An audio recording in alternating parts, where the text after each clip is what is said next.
मुख्यालय से सटा विवेक विहार मोहल्ला है। मोहल्ला में लगातार जल जमाव की समस्या रहती है। नाला उड़ाही के मामले में मेयर, उपमेयर सब लोगों को लिख के दिया गया, लेकिन आज तक न तो स्लेब की मरम्मती की गई और न नाला की उड़ाही की जाती है।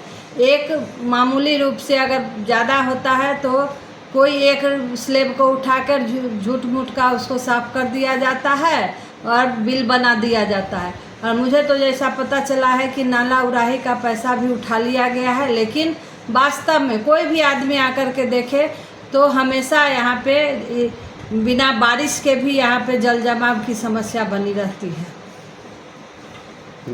वंदना सिंह, एपवा जिलाध्यक्ष, समस्तीपुर।